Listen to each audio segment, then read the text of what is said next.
Do not adjust your radio dial. You are tuned in to the Mark Order Podcast.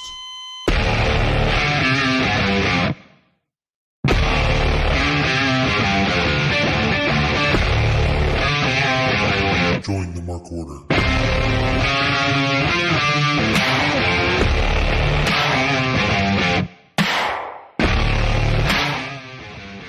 Well, hello.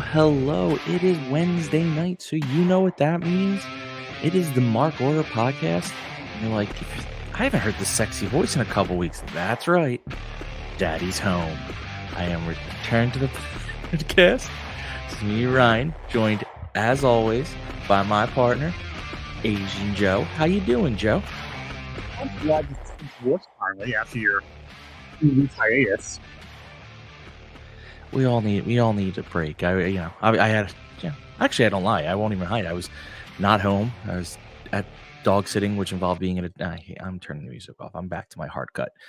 I was place where I didn't have the ability to stream, so that's where I was. Typical Ryan, hanging out with a bunch of bitches. No, these were male dogs. Oh well, not here to judge. Yeah, it was a sausage party. But yeah, I'm back. If you want to shed some tears, make a speech, feel free. I won't stop you. Have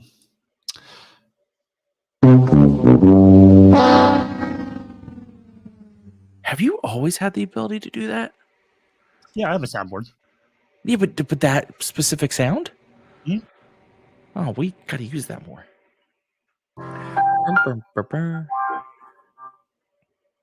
No. So I'm back. Been a hell of a 2 weeks of.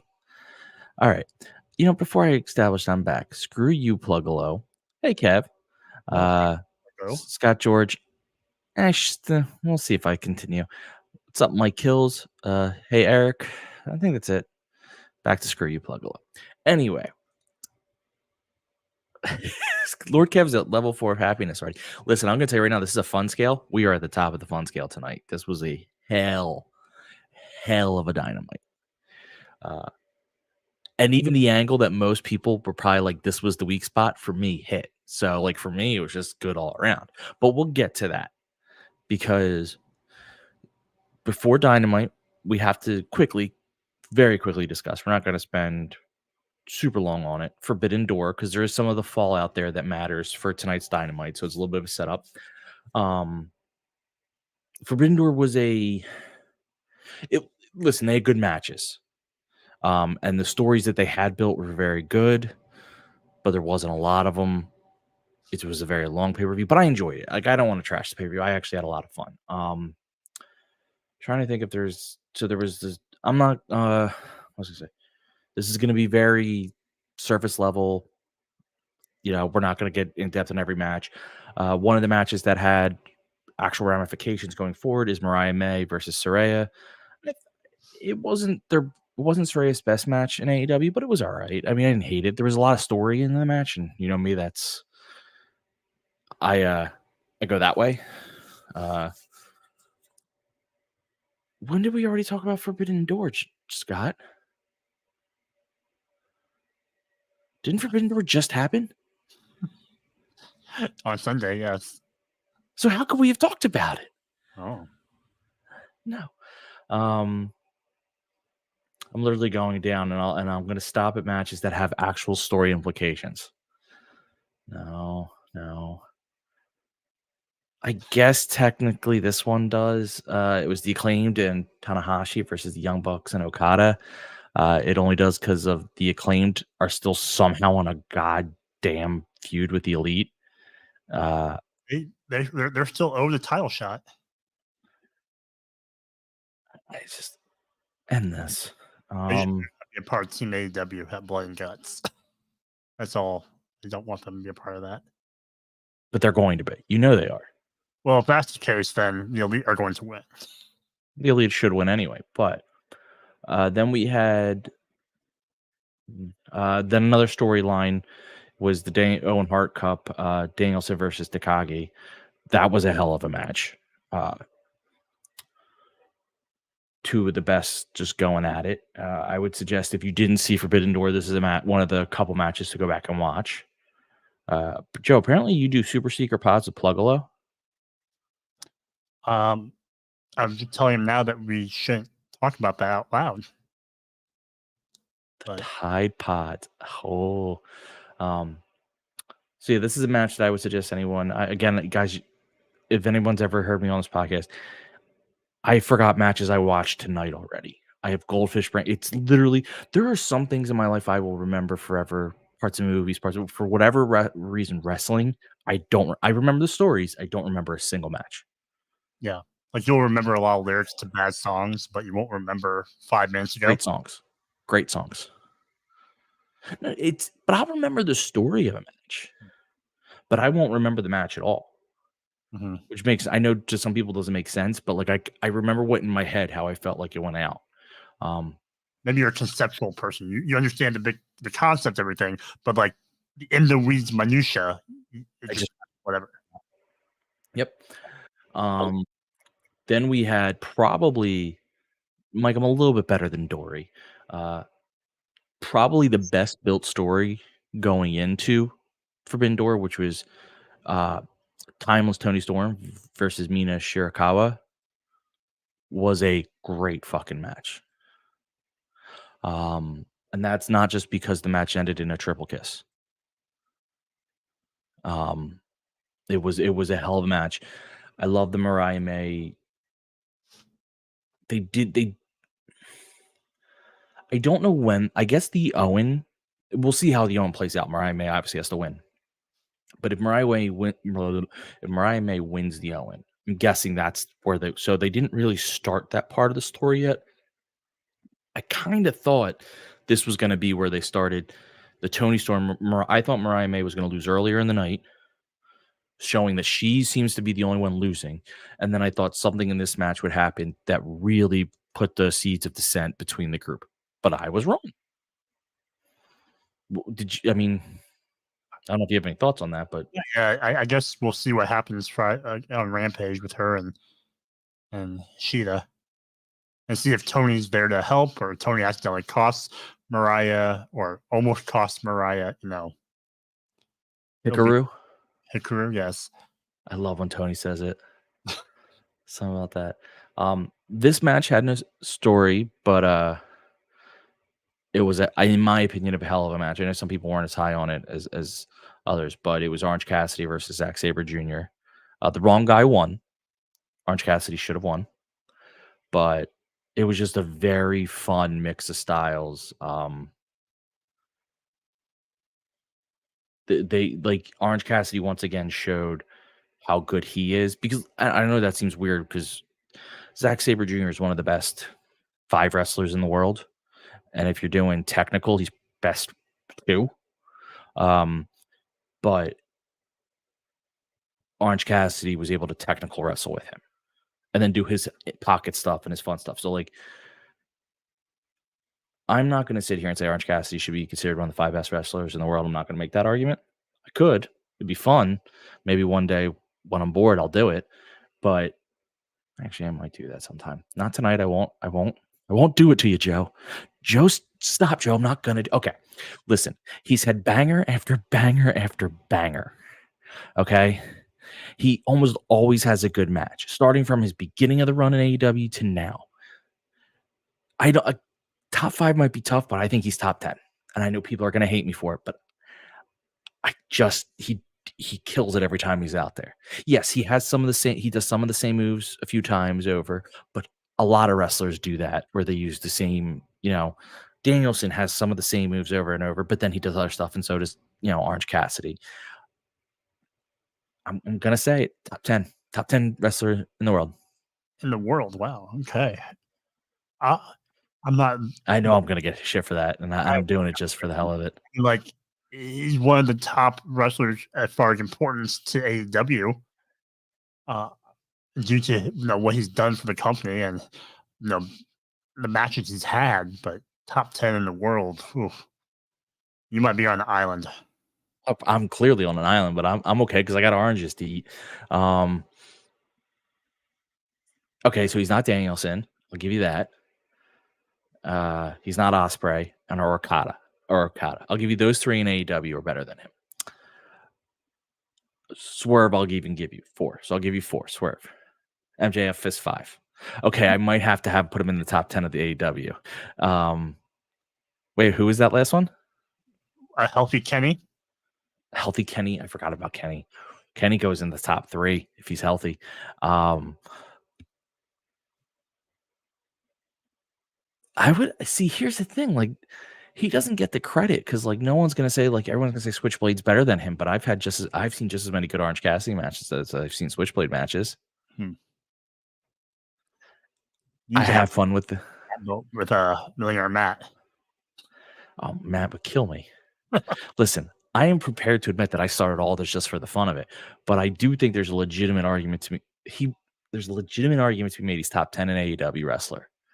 We're not talking kayfabe. I'm talking like quality of matches that you get from the guy. I think he's probably top 10. But now ZSJ apparently says he's top 20, which is honestly probably more accurate. That's a little bit more arguable. Top 10 is just like, nope. You know what's tough? Like, I think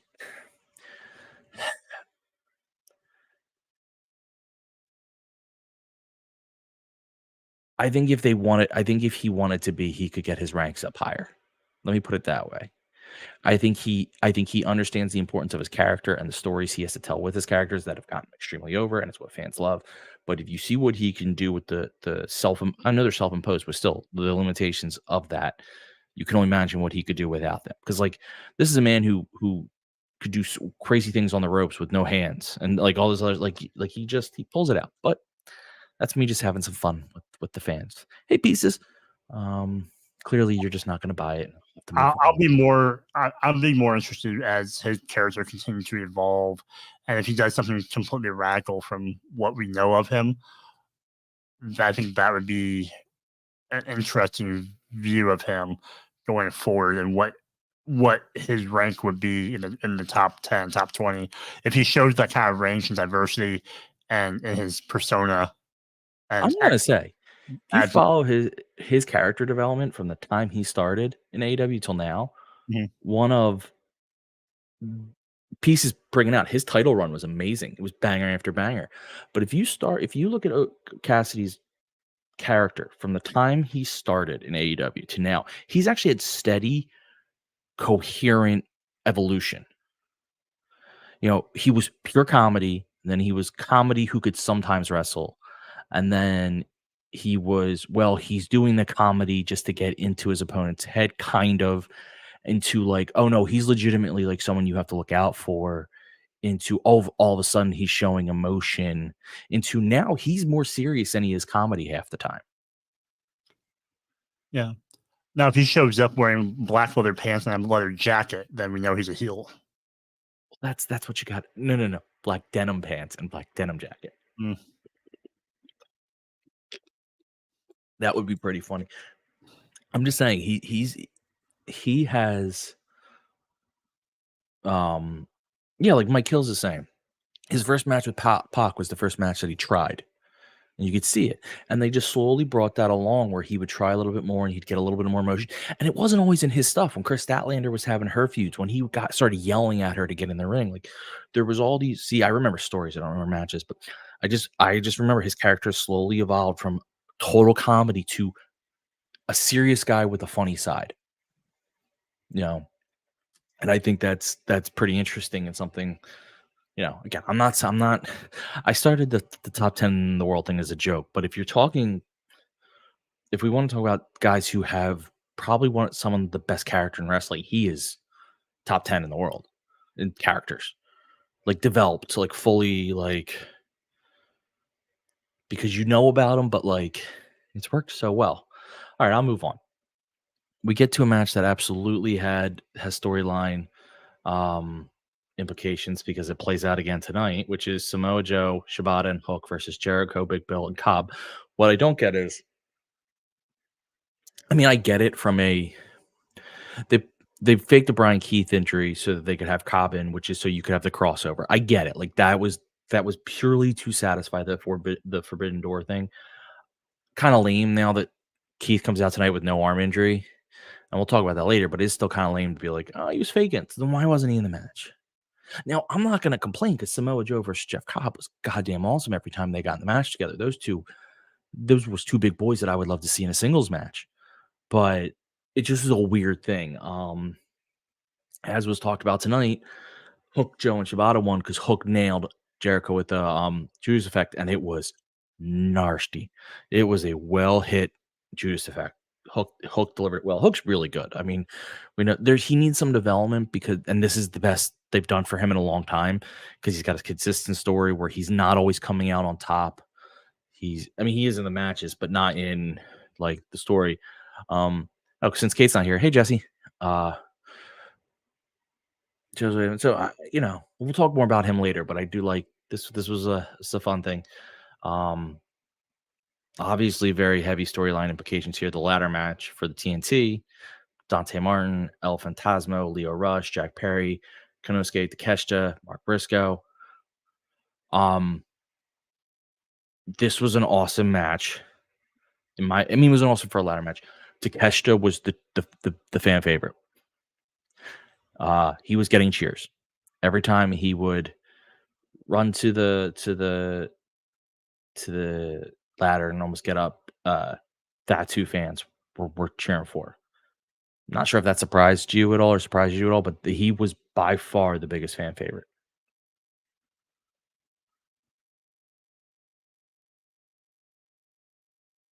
No surprise, Joe. You're muted. Sorry, I haven't. No, I don't think so. I wouldn't. That's not a huge surprise. I don't think. I will say, and I chat can if they want to. What studio and everything? I'm confused. Oh, Alex Jones. Oh, Jesse's joke from Alex Jones Studio. I was so confused. I got to follow chat. Just for chat. New camera. They have these like backgrounds that are built in. And means I don't have to use my green screen anymore, which is very nice because I could center myself a little bit better. This was one of them. Giving it a shot. Kind of like the movement. But yeah, no. I missed the Alex Jones joke in there. That's where I missed the whole joke. Okay, sorry. So yeah, no, but I mean, the crowd was kind of weird, and the chat can kind of stick with me. They didn't always get behind who you thought they'd get behind. They had a mind of their own. Now it's turned out to work for the best because they full went to Mercedes' heel, which was their next match of Mercedes versus Stephanie Vaquer. Mercedes won both belts, and they started doing, fuck Boston chants and all that.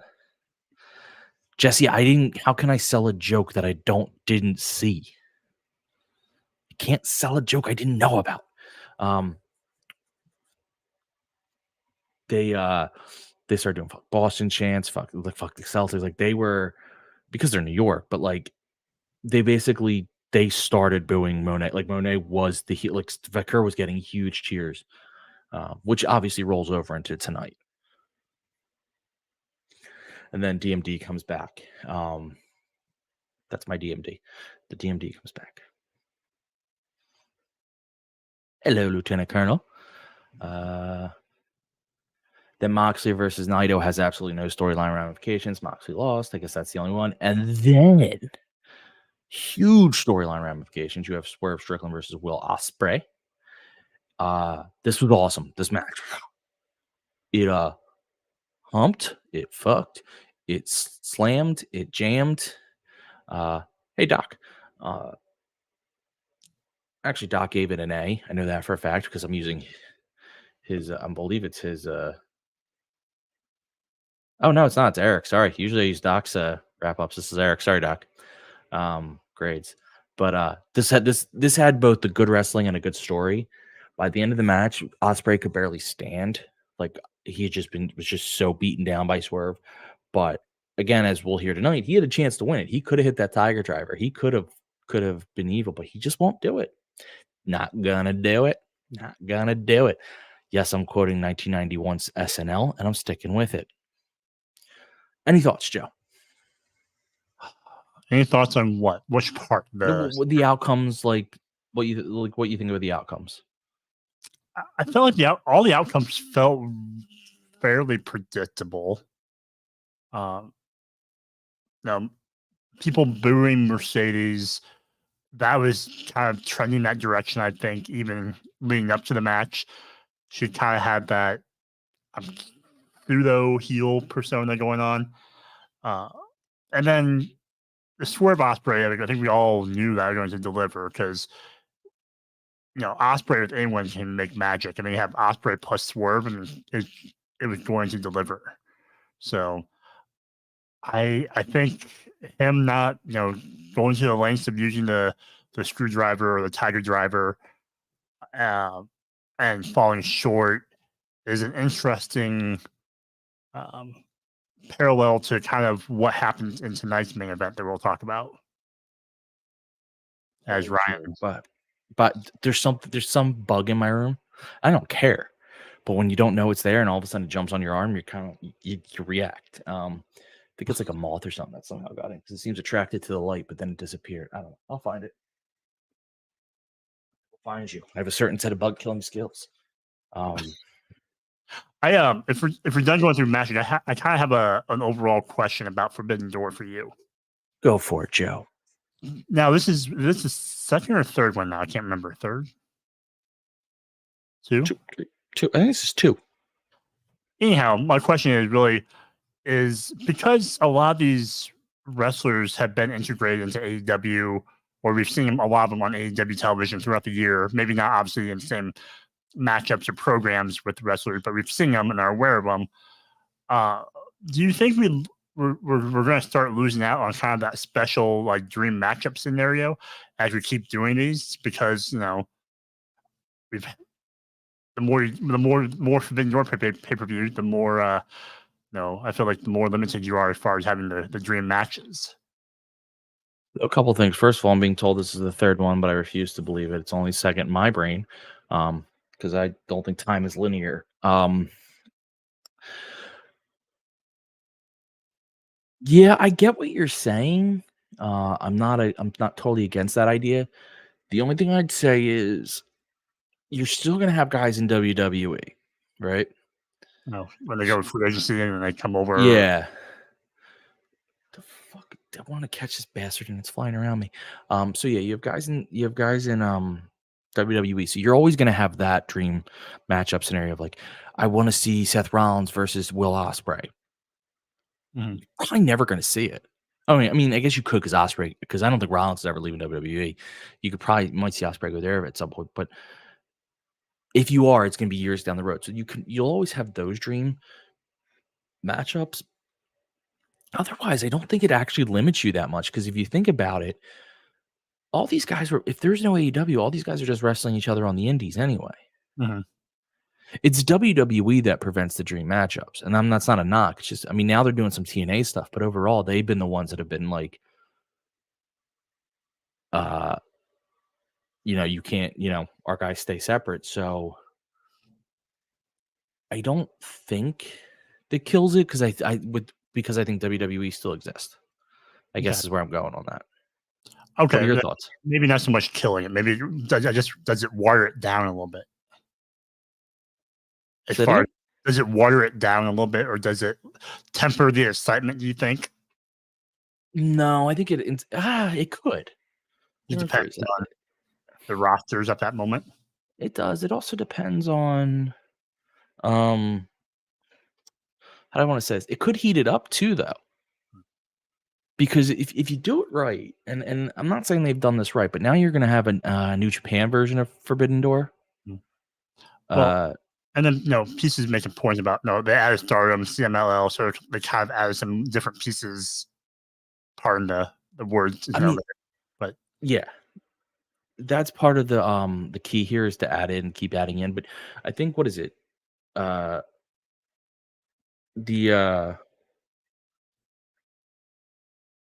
it called? Dynasty. Mm-hmm. It's right after Wrestle Kingdom.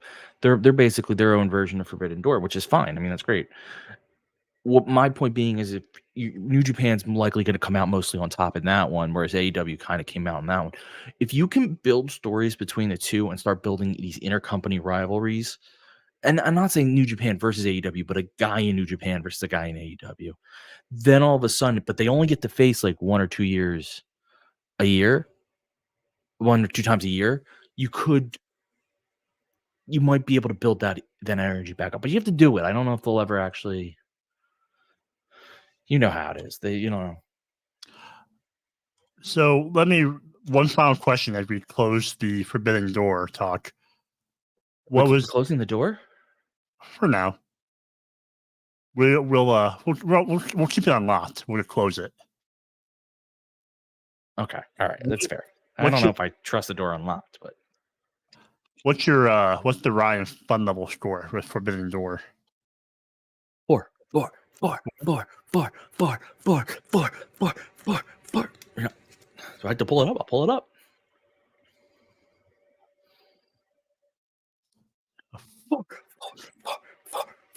Okay. Oh my God, I may have just peed a little.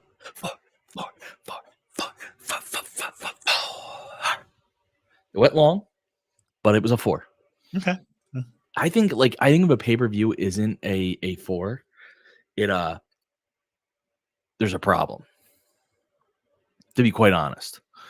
Like, it's okay if a Dynamite or a Rampage, well, definitely a Rampage. It's okay if a Dynamite or a Collision isn't a 4, but if AEW's pay-per-views don't hit a 4, we have a problem. And the reason I say that is, like, if a PLE doesn't hit a 4, not a big deal because it's part of Peacock and there's one a month and they're not that expensive. But if I'm paying $50, you better deliver me a goddamn 4. I got a 4. Well, this is 8, so I just got 4. Okay. 4 from all right. Gotcha. All right. Well, this seems like a natural time to take our break. So let me remember how to poorly do this. What'd you say? Remember how to do this? No. So everybody, we're going on to little commercials, and we are part of the Shining Wizards Network. They're on every Monday night. They're a great show. They've been doing it like 13, 14 years. Yeah, 600 and some odd episodes. Yeah. But we're part of the network. There's a bunch of other good shows. So please listen to these commercials about those shows because we like to support each other. Now I have to up the music or it won't sound right. And commercial. There you go. Every one of you for tuning in every Monday night to listen to The Shining Wizards. If you'd like to continue to support us outside of listening, we've got a few ways for you to do that. If you shop at Amazon, go over to amazon.shiningwizards.com, do your shopping as usual, and when you make your purchase, a little bit of that purchase price will go back to support the show. If you like to wear t-shirts, merch.shiningwizards.com will take you to our Pro Wrestling Tees store, where we've got over a dozen great designs from over 11 years of professional wrestling podcasting. You can become a Patreon supporter at patreon.com/wizardspodcast, where each and every week we call out your name as one of our show producers, and the more you support us, the more things that you're entitled to receive, and believe me, they are fantastic. If you can't support us monetarily, if you don't shop at Amazon, that's absolutely fine. Continue to listen to us wherever you listen to us on the World Wide Web, and make sure you like, rate, review, subscribe, do all that good stuff. Doesn't cost you anything, helps us out, and we can continue to bring you the love fest that is The Shining Wizards. What's up, folks? It's your boy, the Impact Player, Mr. Philly Ray, inviting all of you to check out the Turnbuckle Throwbacks Wrestling Podcast. Join us as we cover all things current in the world of pro wrestling, as well as paying homage to the old school, the Squared Circle. So listen in and find out why we are the recognized symbol of excellence in sports entertainment broadcasting. Find us on all social media platforms and anywhere you get your podcast from. And as always, we are the proudest members of the Shining Wizards Network and Rant Entertainment Media. Are you tired of being lied to every day by the mainstream media? Do you want to know what's really going on in the world? Do you want to make up your own mind about things and not be told what to think or say? Then listen to Inconclusive Breakdown, a weekly anti-PC look at the world of entertainment and current events, brought to you without censorship or filters. You can find us everywhere you listen to podcasts, BitChute, and on ShiningWizardsNetwork.com. And also, we're a proud member of the Shining Wizards Network.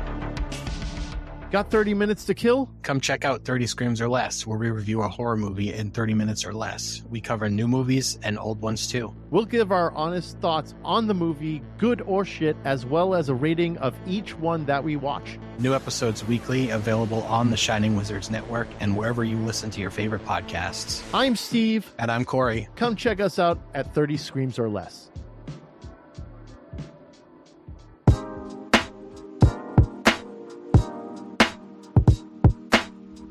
G'day guys, my name is Thomas, one half of the Broadcast Podcast. With our podcast, we go back and watch wrestling events from WWE, WWF, WCW, ECW, AEW, and many other wrestling promotions. You can check us out on Twitter at The Broadcast, that's TheBrokast, and you can also download all episodes on Apple Podcast, Castbox, Castro, and many other podcast apps.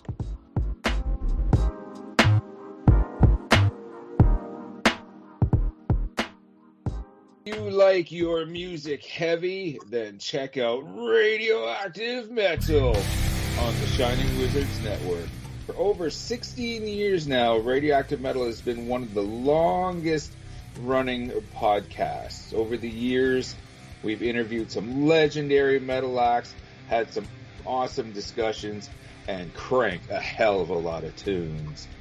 So join your cool Uncle Snowy and his co-host Aaron for the audio mosh pit that is Radioactive Metal here on the Shining Wizards Network. Well, the action is underway!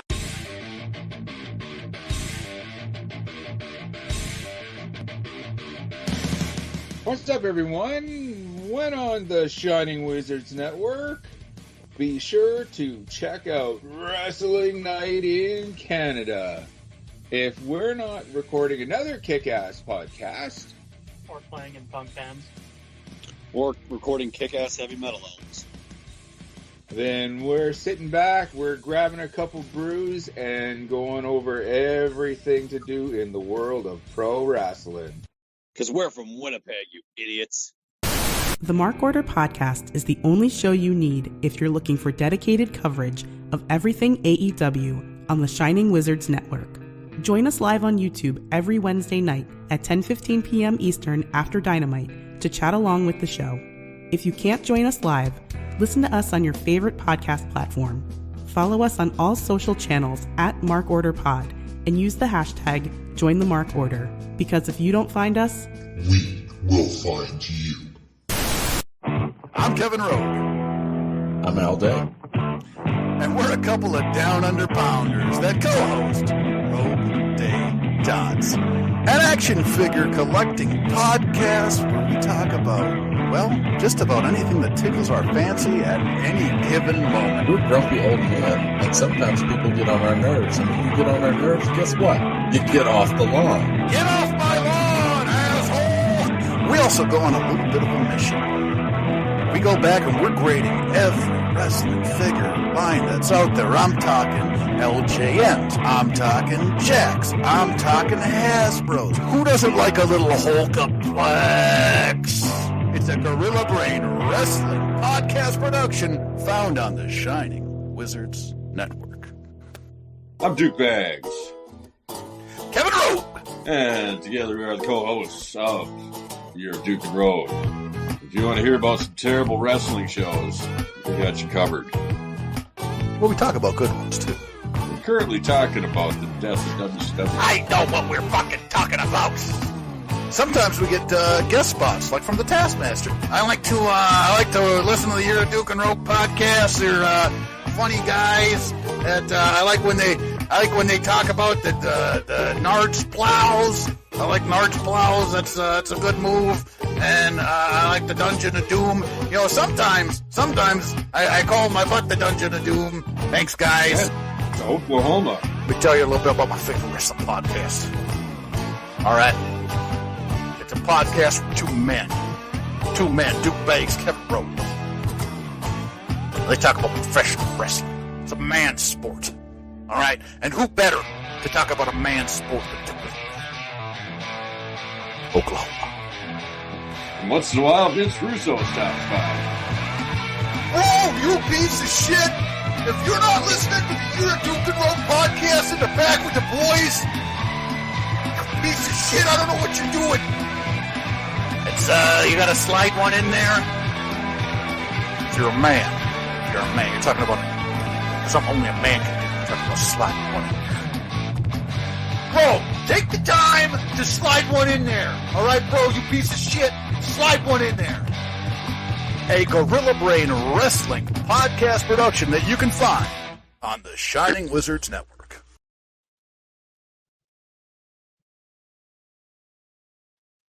And we are back again. Ryan's back. Tell a friend. So they were the shows on the Shining Wizards Network that we encourage you guys to support. Apparently we have one of the Shining Wizards in our chat, Mr. Tony. So hey, Tony. I will tell handsome Kevin to eat a shit. Depends on when the last time he shit his pants is, but if you want to support us a little bit more, you're like, we like you guys. What we would suggest is going to our Pro Wrestling Tees store, Pro Wrestling Tees /Mark Order Pod, or on any of our socials at Mark Order Pod. There's a link tree. Click the link tree, and you have a choice of one of our 4 awesome shirts. Front, words on front, symbol on back, pocket corner with thing on back. That's Ryan's sales pitch because that's how Ryan describes things. He wears plain tees. There's apparently a 4th of July sale, so go. Go use the deal. Papa Squat got the mic check logo on it. He loves it. I love our logo, so I would encourage you getting the logo. Tony is good since his Christmas on the pants shitting. Thank God. I'm sure there's been some close calls. But, either way, but go support us. ProWrestlingTees.com /MarkOrderPod. Tony, what'd you think of Swerve and Ospreay? I'm very reluctant to ask because we usually don't agree, but I am curious. You should have told Tony your take about Orange Cassidy being among the top 10 wrestlers in the world. Oh, if Tony was listening, I absolutely would have not just done it. I would have went far harder into it. I would have just pockets. I would have just started really laying into it had I known. I mean, it would kill Tony. Tony's if Tony's a New Japan guy, so like he likes Japanese wrestling historically. See, he loves Orange Cassidy. Again, everyone who's listening, Tony's on the Shining Wizards Mondays at 6:50. I encourage you all to watch. A lot of fun. They have many years of wrestling fandom between the 4 of them, ridiculous amounts of wrestling knowledge. They do some fun games. Can You Beat That is one of the best trivia games I think out there in all wrestling space. It really is probably my favorite. And their interviews are some of the best because they're different, but in a good way. Sometimes different isn't good, but for them it is. Wrestlers go back. That should show you how good their interviews when wrestlers are willing to come back and they're really funny and fun and they get the most out of their personalities. And somehow the guy who doesn't watch AEW went 14-0 with his Forbidden Doors pick. That's because you don't put any thought. You go with the obvious, and I overthink. That's all right. So now we're here on Die No. That's not a beach break theme. Come on, that'd be some beach theme. Come on, they're in Chicago. Why is Chicago getting the beach break? Lake Michigan. Come on. Michigan. How far away is Lake Michigan from Chicago? Right there. Hold on. Know your geography, Ryan. I know you love history. I do, but I'm not a geography. I'm terrible at geography. Lake Michigan's right there. Okay, yes, it is. However, it really is just right there. For whatever reason, I thought that it was you had to take like a little river up to get to Lake Michigan. Like I thought there was a throughway. But I'm also going to say this. I don't care that there's a beach in Chicago and Lake Michigan. That's wrong. Beach, when you're doing beach break, it should be a beach by an ocean. That's what people think. Not your damn Lake Michigan. New Jersey would be a place for a beach break. We have beaches. Are they good? Yes, actually. Extremely popular.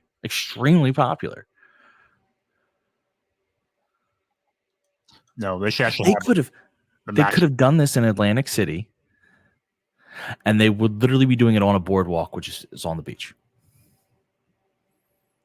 Just saying. Lake beaches aren't the same. I don't care what anyone tells me, man. They're fake. I like how worked up you are, because you seem like a person who doesn't go to beaches at all. Oh, I fucking despise the beach. I couldn't care less. I didn't realize that in my head they didn't have Lake Michigan was a little farther up, and they had that there was like a throughway. So I thought you had to drive like 45 minutes to get to the actual beach. Like I thought, for whatever reason in my head, Chicago was. I knew it was on the water, but I thought that was like if you're going like Philly, Jersey thing, like the Delaware River. I thought it was like that, and before I got to the open, it's because I don't care. I tell you, I'm terrible at geography. Midwestern geography. You're just. I couldn't care less. East Coast bias. Oh yeah. I mean, but let's be fair here. I think I'd bomb East Coast geography. For all the things, geography just is one thing I'm very bad at. I fully admit it. Like I couldn't do the map. I can't do capitals. I just never cared. And it just whatever. Seaside, they're all Seaside Heights, Point Pleasant. They're all North Jersey. That was good. But anywho,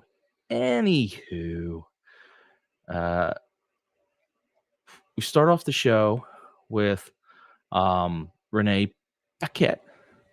I was about to try to do a French accent, realized I could not do a French accent, and bailed on that as quickly as possible. She is talking to Danny Garcia, who has a match with William Ospreay tonight for the International Championship. And MJF rolls up to give him a little pep talk and says, "We'll talk about the All-In match another time. You got to concentrate on this." MJF, just such a good guy. At least that's what we're thinking at this point.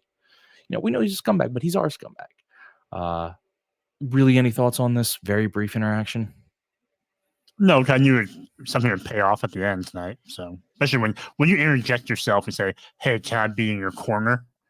You know something's going to happen. They went hard. We'll get there. I mean, they went harder on it than I thought they would. Part of me wants to talk about now, but since Kate should be joining us in the near future, I'm trying to buy time on that one, since that is something I'm sure she wants to talk about. Hold a second. Did you tell Jason Statham that you found a Megalodon to Lieutenant Colonel photo? Because if he doesn't know, there's a problem.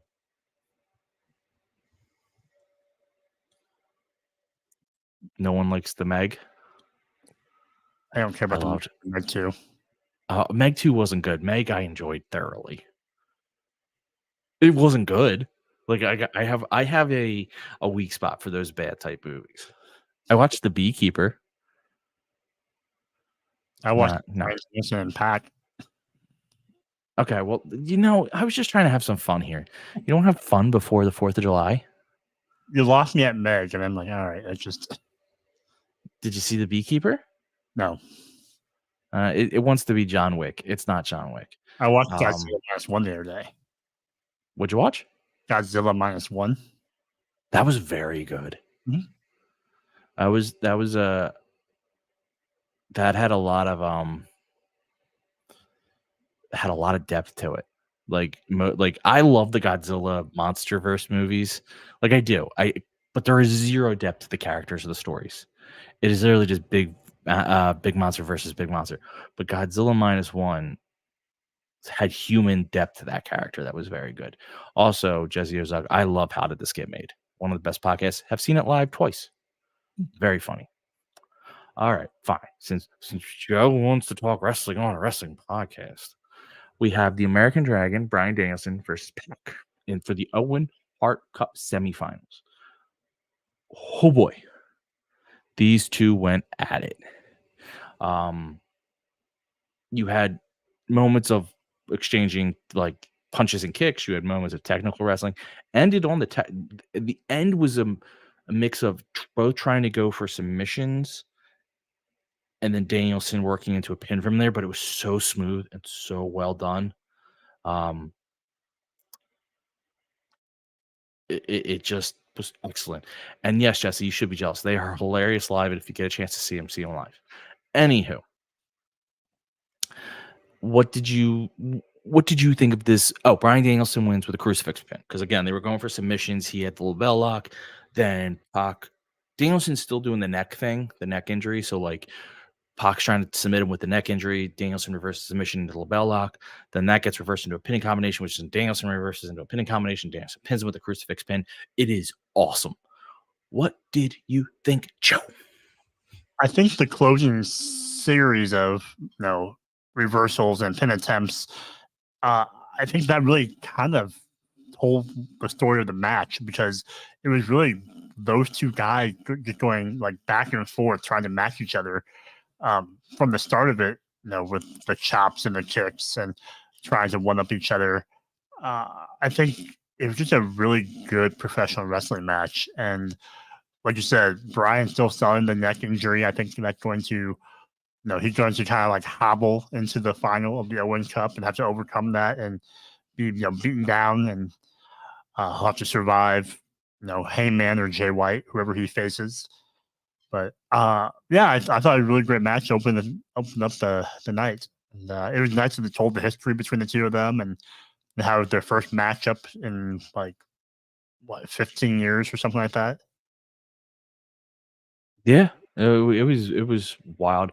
I think Pac is one of those guys because of the injuries and everything he dealt with. He gets forgotten a lot. I mean, even when he's back for a while because he's between injuries and then going home and stuff. But him, he's so fucking good. He gets missed, and he's not as good as Orange Cassidy, but he's so fucking good. And I think he gets missed in that conversation. Renee Paquette interviews Willow Nightingale about the Nothing Matters smile anyway, and it was honestly a really well done interview. Nightingale explaining what it means and talks about Pete, like she talks about how you just look at the bright side even when there's pain and when things are bad. She talks about a friend who's like going through depression. She talks about like little girls struggling, and then she talks about how she's going to kick Statlander's ass and threaten Stokely. So well done. Do you agree? Do you disagree? Do you kind of disagree? No, I agree with you on this one because I feel like Willow's promos the last few months during her time with Statlander and then during her time against Statlander they've been excellent. They've shown her range as far as the bubbly, cheerful, happy babyface to also include the rage and anger that she's had, and as well as the more down, sad times. And I think being able to kind of like ride that wave of emotion in her promos, it just had been really effective in her character, besides being just, I'm smiling because I'm smiling. Yeah, it really added to the depth of who she is. And I like that. You're right. That's a good call. It's just not, I'm smiling because I smile. It's no, there's something here. We go to commercial. It's a television commercial. Yeah, quoting Austin Powers. I do what I want. Kate's not here to stop me. Mark Briscoe's in the ring. He acknowledges that he gets called chicken, but he ain't scared of shit. He declares for the AEW Blood and Guts. However, Jack Perry comes in the ring, hits him with the belt. Then Kyle O'Reilly comes down to stop it, but then he gets the Rainmaker by Okada, and then the Young Bucks come down and they hit an EVP trigger on Briscoe, and then unfortunately the Acclaimed make the save. Do you think Mark Briscoe's still in Blood and Guts even after this attack? I'm assuming he is. I don't know why the ramp was long. Colonel photo is just kind of funny, and yeah. I had that thought too because they jumped him, so I thought maybe they're going to try, like, as soon as he announced you're going to be in it, they're going to jump him and try to take him out. But because it's a few weeks away, he still has some time to recover. I just don't. I like Briscoe on the mic. He's been fun. It makes sense for him to be in a Blood and Guts type of match because of the wrestler he is. I just don't understand the story behind why he would be in it. I feel like I see Mark Briscoe, I think, ROH more than I think AEW. So, I mean, you're the world champ, ROH world champion. Like, why are you all of a sudden Team AEW? Why? I don't see him as, he hasn't been a part of the flag waving AEW wrestlers in the last few months, So I don't understand his involvement. But I will say I did enjoy when the Acclaimed made a save, watching Okada through the crowd. And as he was sitting there, like acting like he was on a turntable and had headphones on, mocking Max Caster, I thought that was great. Okada continues to shine in his heel role. So that popped me. Yeah, no, I agree. I'm sitting here trying to think of like he would have been better in as like the 5th edition, but like kind of one of those you have 4 guys and you're like, we need a 5th, and someone goes, I know who'd be just perfect for this match because he's goddamn insane. Mm-hmm. And then Briscoe, because like he's not so much Team AEW as he's brought in almost as a mercenary because he's so insane that like in a blood and guts match, that's who you'd want.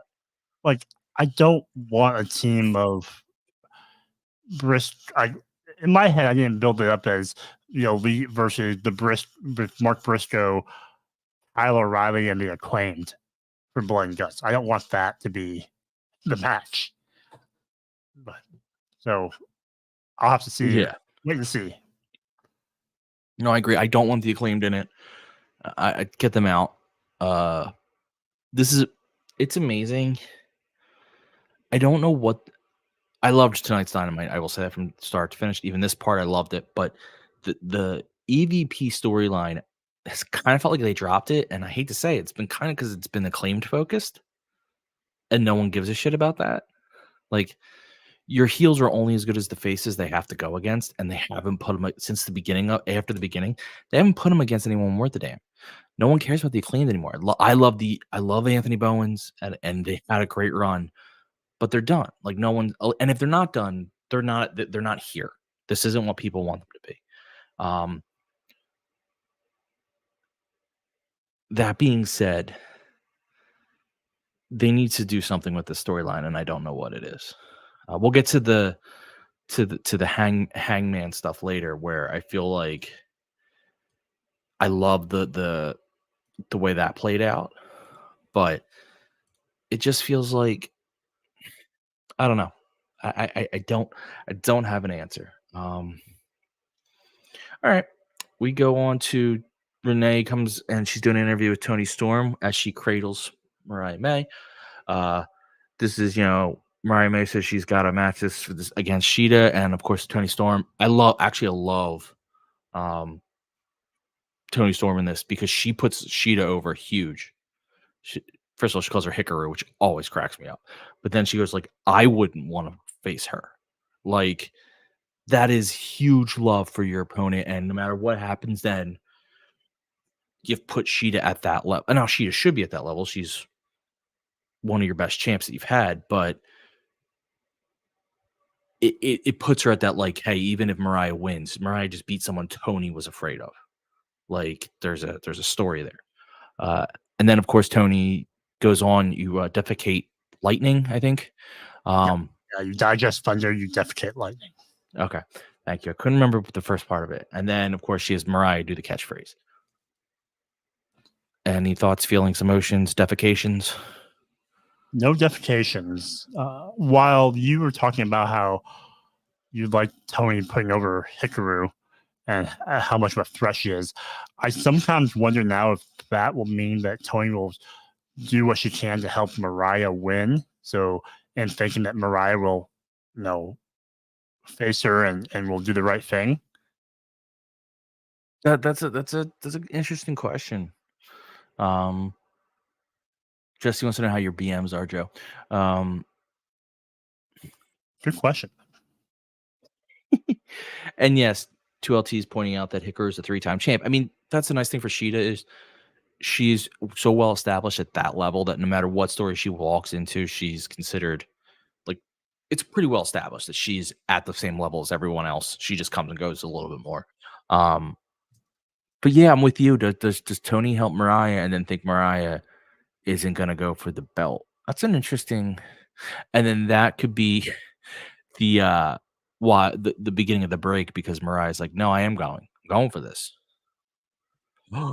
What if did you catch you have me in your corner and Mina by satellite? Mm-hmm. Love that. What if? What if? What if? What if I? Sorry, I started singing. My area. They're coming to my area. You should go see them. I don't watch that. What if when Mariah, so let's say Mariah wins the Owen. What if when she goes to face Tony, she has Mina with her in her corner? That's a little bit of a thing. Mm-hmm. So just saying, just saying.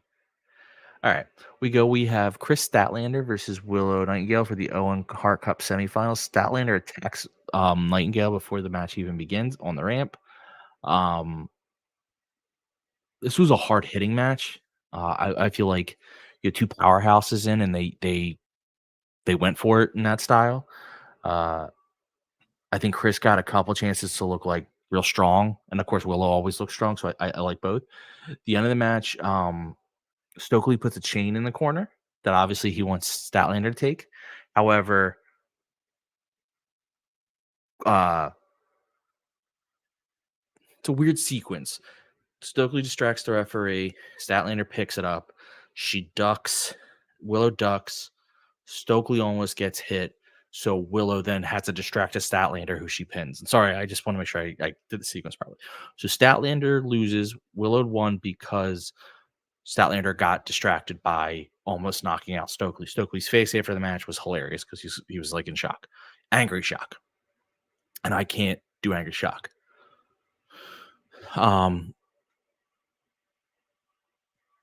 I just said the story. The story is that Willow's overcoming her demon Statlander. Now, there is a question, like Scott George is saying that Stat should have won. Scott, I'm not actually against you. I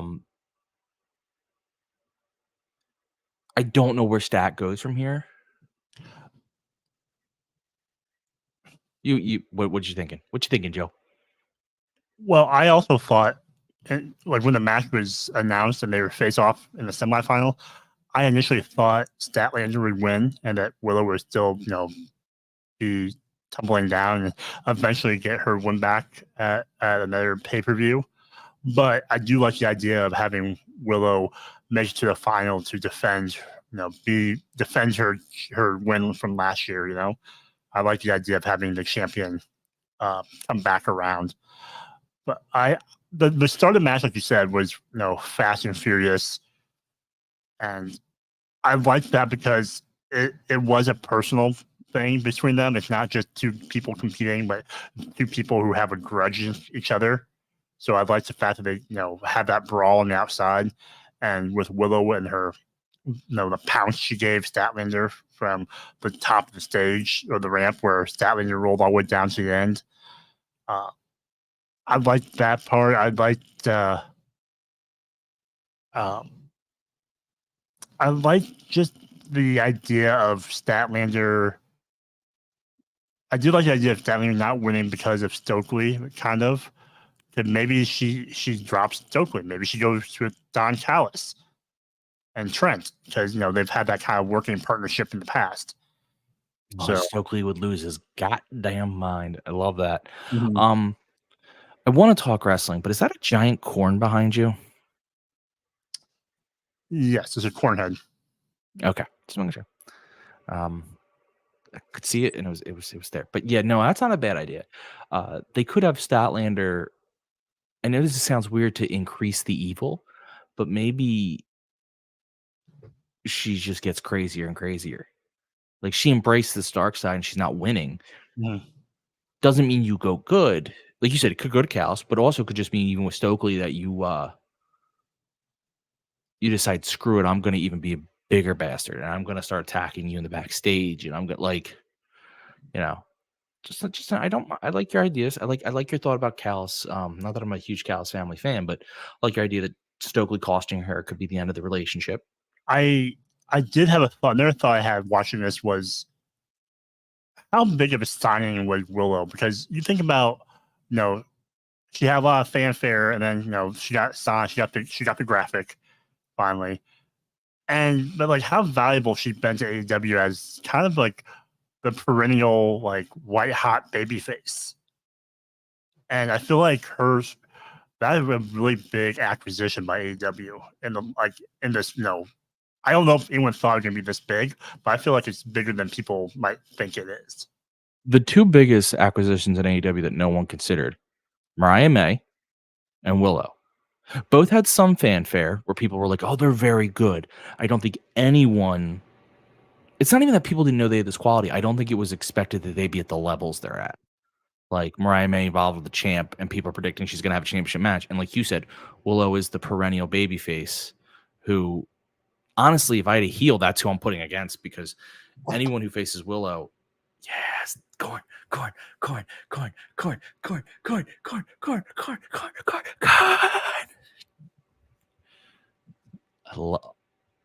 Honestly, thought it was going to go sideways. Okay, interesting. I love it. My head is too big. It hurts. Okay, it should stick straight up. We ever do this? Blood Eternals. Oh my god! If it gets too hot, it's a pop. That's a personal question. Love it. Fucking love it. You know what, Joe? The corn hat. The thing I know about this corn hat, you know what I know? Is it's a level 4 of fun. High praise. It's a 4 out of 4 on the fun scale. I love it so much. The side view is hysterical. The profile is wild.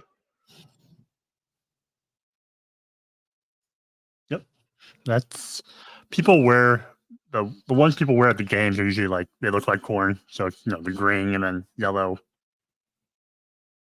Oh my god. You goddamn Huskers.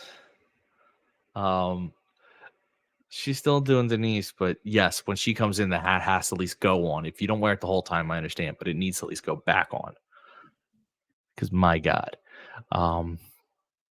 So we go from that match to Britt Baker comes out, the DMD. And this ends up being an amazing segment. It has a weird, I don't say weird makes it is almost like a negative connotation. I don't want negative. It has, real quick before I get to that, pieces saying what people weren't expecting the hard-hitting, talented, beautiful blonde that just killed it in the biggest women's promotion in the world to be a big deal. Honestly, it's not that they weren't expect. She was young. People only talk about Julia from there. She was not like she was. People who watched Stardom were talking her up, but the rest of the world hadn't caught on that she's that good. I guess that's how I would say it. Like, I mean, when she kind of like people, she wasn't used that way initially. She was used as. She wasn't featured, She was kind of only sidekick or understudy or ballet almost. Yeah, and Willow had her fans. I actually know I was one of them, but that's because of Kate. Like people who watched her in some ROH, people had seen her on the Indies were like, "Oh, Willow's going to be awesome." But again, there's just like Tony Storm, big signing. People were huge hype on Mercedes, and I understand there's levels here, but. No one like Willow feuding with Mercedes. No one questions. Mariah May feuding with Tony Storm. No one questions. Mina is 36. Wow, I didn't realize that. So there's just like it's amazing that they are at the top level so quickly. Okay, so we go to the DMD. And I don't want to say weird, but what I mean by weird is it's a very serious, real conversation into a very wrestling thing, and it worked so fucking well. She came out and she talks about, hey, she said some of past, present, future. It's actually a really well done statement. I'm not going to butcher it, but it was very well done the way she laid that out. But she talks about her injury. And she says, I've proven in the past that if I'm hurt, I still show up. And she has. When she busted her knee, she was in the wheelchair on there. When she busted her hand, she was on there. She always, Jesus, Joe. She always shows up. So like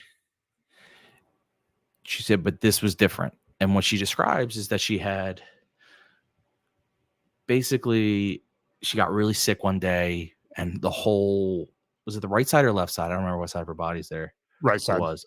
Right side of her body went numb. They called it, she had a transient ischemic attack, which is when your brain isn't getting enough blood.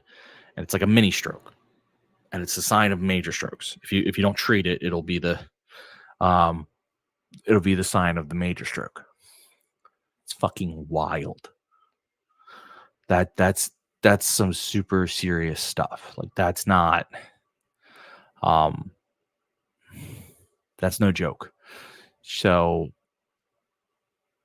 she's now healthy. She did all, I guess, whatever you have to do for it. She didn't even have to tell us that much, but the fact she did, so we never have to find out why, just that it happened. And it's just talking about being like the fan. She was so nervous going out, but in Forbidden Door, what would the reaction be? And she was over as fuck when she walked out. I mean, the place went wild. So she's clearly babyface at the moment. She's like, I'm here for you. You're here for me. I mean, it was awesome. And then they did something that was just brilliant that made it all come together. They had Mercedes pull up in an SUV, driver, let out, and the Bucks are waiting for her. And they're like, "Oh, you're a CEO. I could work for or work with. And your celebrations we'll get the ring ready for your celebration." So instantly they've established she's a heel. She's friends with the Bucks. She's a heel. She walks out. You got the balloons all coming up, but Britt won't leave the ring. Britt is waiting for her. And Monet gets booed like a motherfucker. Tried to do Boston there, backed out of that too. Really going to back out of accents because they don't work out well because I can't do either. I was like, what? You have your own accent. I do. But like I've heard JPJ from Love Rap Pro Wrestling do like his Boston. I was like, because he's from Boston. I was like, I'll nail it. Nope, not going to try it. She's from Boston. Everyone wanting Mercedes is from Boston. That's where that was going. Anyway, she gets booed heavily. Britt has a great line says something that she needs to have fans chanting her name built into the her entrance song. Mercedes, the one thing I will say, she still speaks in like one-liners. Don't love that, but it works so much better as a heel. It really works well as a heel. It cuts a little deeper when it's just one line, and when you're a heel, it's a little bit sharper when you deliver it. Yeah. Then Mercedes says she needs to get in the back of the line, and Britt says, "But where's the line?" And they both say "bitch" a lot. Bitches wrestling is where we've been over this before. This was fucking astounding. The way they went from such a sincere Britt promo into a wrestling angle was just so well done. Mercedes should only be heel. Even in WWE, she should really only have ever been heel. She's just so much better at it. Fucking astounding. It's just amazing. Joe, would you leave the ring for a celebration? No, if I'm Britt, because Britt made excellent points about being there since day one, or since All In, the first All In, and being the first, female to sign with AEW, and really being, a pillar. So I think I liked her arguments, and not wanting to give ground to the new, face of the month who comes in and wants to try to take over the division. I liked her promo. I liked her explanation. And her delivery great. And I think she is what I think Mercedes needs, and to really establish herself in AEW. I think she needs someone like Britt who can counter her. Like she can. I guess she needs that strong personality, right? And I think Britt has that, because I think Britt's a better heel than she is a face. But someone has to be a face in this feud. And I think it can be a really fun program that leads to All In. Yeah, I mean, Britt can't be a heel at the moment. You can't come back from that serious of an issue.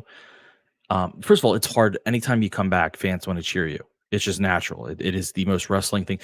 If you want to turn someone face, have them go away for a few months.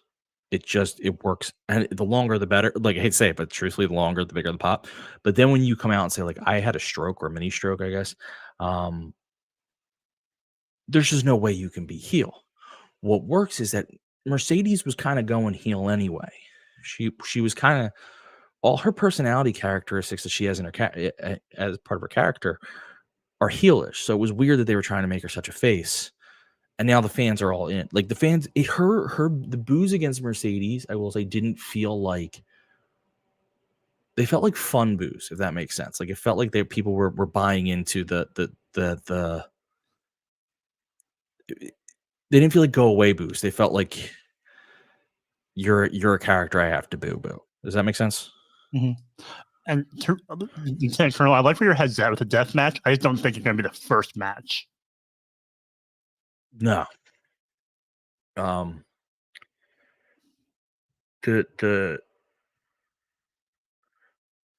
you know,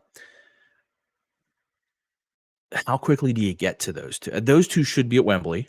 Mm-hmm. That should be their match. Do you have them have a match beforehand, or do you keep them apart? Like, obviously in the same story, but don't let them wrestle. I mean, I think you'll do the usual tropes of having a tag team match, right? Where you tease will they touch? Will they finally wrestle? But I don't think you have a match before then, a one-on-one match with them before then. Yeah, I'm with you. I think the first time they should have an actual match is in at Wembley. I think that's just, it's your biggest signing with your biggest homegrown talent. Oh yeah, Pieces did mention that there has to be the coexistence tag match as well. So no, please no. Against each other, the coexist match. No, please no coexisting. I don't like that match. That only works like 1 out of 3 times. Sorry, I got distracted. Someone posted a weird wrestling photo on the timeline. It was weird, and I got distracted. So yeah, does Mercedes? Now here's a question: does Mercedes bring in anyone to be her muscle? Like someone from Canada? It's possible. Maybe someone on a boat? Or a boat? All right, now who are you thinking of? Because now I'm lost. No, I'm thinking of Natty. Oh, no. That would be cool. But Natty wouldn't need to be muscle. Natty would be her own superstardom. I actually don't know if, like, Camille's who I thought of, but Camille might be, I don't know if they'd want to bring Camille in as muscle. Because Mercedes have been vocal about thinking it'd be great if Natty would come over.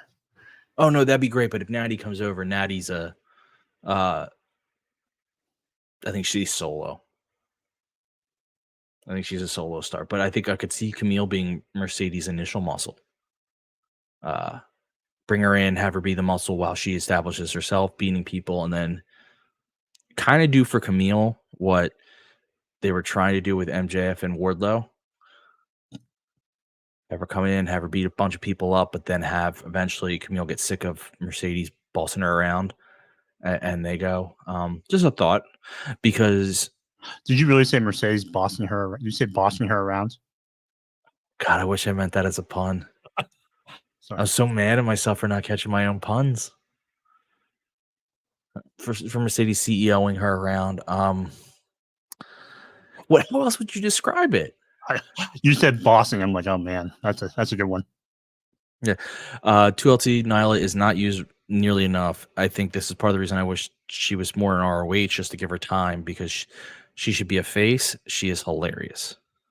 I'm I firmly believe whenever she's involved, things get funnier and better. I don't know about Mercedes Martinez. I don't know what the deal is with her. The only reason I say Camille is because Camille will be a shock. Camille hasn't debuted yet. She's fucking jacked to all hell, holy hell. So she would be like that what's going on moment. But Nyla wouldn't work for this. I like Nyla, but Nyla, it has to be someone who hasn't. It has to be, if you're gonna do a heater, it has to be someone new. Because someone like Nyla, why would Nyla want to be Mercedes Healer? Nyla's been champ. You know, champ in this company. Like, at least Camille might have been NWA champ, but she hasn't been champ here. I don't know about Megasis, Megan Bain. I don't know. That's a weird. I would love for her to come back and be the heat. She would have been perfect as a heater. She's a big jacked. I don't know what the word I want to use, but she's awesome. But like, I don't know. It's just thoughts because Mercedes, if you're going full heel and you're a CEO, it makes kind of sense to have someone be your to have someone to do your dirty work. That's just my thought. Just my chief of staff, chief of security, chief of she'd have all sorts of people under her. Chief operating officer, mm-hmm. Chief financial officer. I feel like if you're named Monet, you should be the CFO as well. Well, she's the CEO, so she has to have a CFO. Is she chairman of the board too? Maybe. President, CEO, chair. See, Jesse's got it. Chief CFO, chief fighting officer. I'm having too much fun thinking of all the random. Who's your comptroller? I'm just thinking of all the random business job. She's got an accounting department. It actually would be really funny if she created a wrestling company like under her, and it's like she has people in departments. Yeah, Big G, we're thinking that like a Diesel to the HBK. That's where my mind is. She's awesome, but like her character lends itself to needing someone else to do the fighting until it's a match. I haven't heard fisticuffs in a while, Jesse. Whew. I like that. I do, but I haven't heard that word in a while. So just what I was thinking, thinking Lincoln. Okay. And I hope there are rumors, unless she's lying to me, that we may get a guest soon. I guessed. I mean, she's supposed to be a co-host on this thing, but I'll believe yet. Yeah. But I kind of want her here for this because Chris Jericho comes out. At first, we go, Taz is like, I got all these security guards around me. What the hell's going on? And Chris Jericho comes out and said, first he says, like, Hook broke the cardinal rule. He stole another person's finisher, which I just think is hilarious because that is that weird thing in wrestling that everyone seems to have a problem with. They're like, oh, you stole my move. Him, brother. Yeah, come on, that line was great. And then he goes, but Taz, you're supposed to be impartial, and you were standing and cheering. So I've talked to my friends, the Jacksons, and they have banned you from the arena. You are not allowed in the. See, 2LT's already hating it, and I love it. You are out of the arena. So Taz gets booted from the arena. The only thing I will say about this is they're treating Taz like Taz has been wrestling recently and is still Taz from 1999. Like, he hasn't wrestled in like two decades. No. Watching him walk away, he had a little hitch in his giddy up. Uh-oh. Well. What is on Joe's head? It's corn. Down with the sickness. Wow. Yep, got my bands mixed up. Wow. It's been a long day. I got my shitty bands mixed up. What's going on? Joe's just being cool, living with the corn. We are. I saw it in the background, and it had my attention. Look at that profile. I mean, that's not in the background. That is just straight up. Well, it was in the background, and I made him take it out. Oh, okay. It's beautiful. You look great. Ryan made me show my cob. You got your cob out? Yeah. You get a rob out with your cob out? She called it Jeff. I should call the thing Jeff. You should. Oh, there it is. Did you get new ink, Joe? No. It's looking fresh. Joe just doesn't show off his ink. No, well, it has been a while since Ryan and I were back here. You became Joey Vegas in the time that I was gone. I asked permission for that gimmick, by the way. I reached out. You reached out to the appropriate authorities? Mm-hmm. Respect. I didn't want to steal a finisher like Hook. No, see, you respect the game. Where were we at tonight? As I come in here wrecking ball. Were you finishing up the show? No, we're not there yet. But we'll get to the segment we were at. But first I wanna I skipped a segment, so I'm kind of glad you came in. But before that, we were finishing up the Mercedes and Brit segment, which was awesome. And I was saying I think Mercedes should have a heater. We were talking about this a little bit on Denise's show. I would love for Mercedes to have a heater too, but I feel like if you were going to have Mercedes have a heater, you could have just had it be Chris Statlander. Like there was such an opportunity right there for Willow tried to take Mercedes' career from her, and so Mercedes was going to come back and take everything that she could, all of Willow's friends, all of her belts, whatever, from her. But I think Mercedes with a heater and just with a stable in general is a really, really good idea. I thought tonight was the best she's ever sounded, and I feel like under the AEW version of her. And I really feel like I was thinking about this when she was giving this promo. When Punk came over, he still kind of like had a little bit of like a WWE stink on him with the cadence and all that kind of stuff. And then when he broke out of it, he was one of the best promos on the show, I felt like. And I think Mercedes turning heel tonight, she just felt like more comfortable. She's had a few promos where she is not kind of in WWE space, because even when she was doing her work in Japan, like that's not a promo heavy environment, right? So I think having Britt as her foil will help bring that out more, because I don't think she's had anyone lately who has the mic skills like Britt does. Yeah, Willow, I think, is great when she's good, and when she misses pretty hard.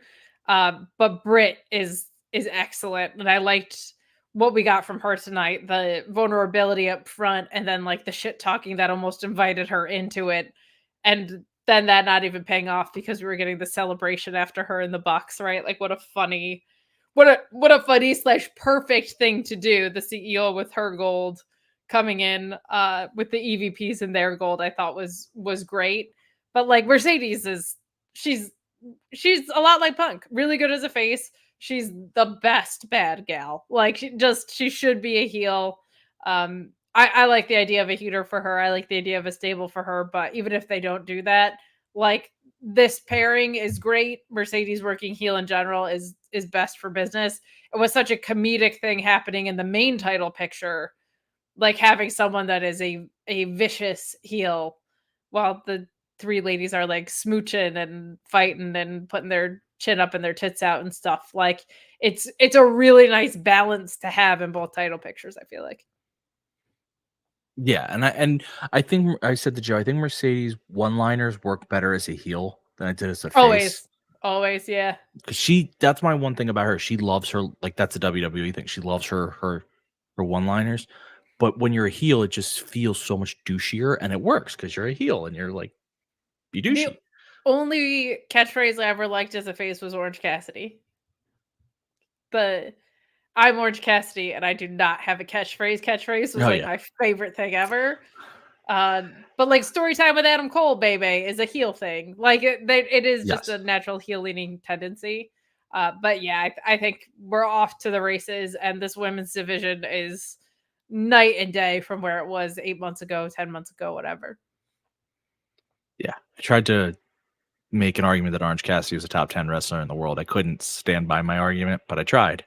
Man, I gotta tell you though, I know ZSJ is all right, but Orange Cassidy, like I loved that match, obviously, but not because it was a Zach match, but because I felt like we saw stuff from Orange Cassidy that people who've been watching him for years didn't know he had in him. Like, to me, that was an establishing match of like, a lot of people know Orange Cassidy is good. I don't think they foresaw how cerebral he is until that Zach match, because that was like, he's not only good, he's got like in-ring smarts that are better than most. So I don't know if top 10 wrestler in the world works, but I think a lot of people, even the ones that were like, no, he's really good, like I think they saw another level of his arsenal in the Forbidden Door match. Yeah, I wouldn't go top 10 in the world. I told Ryan that he might be one of the more valuable wrestlers to a promotion.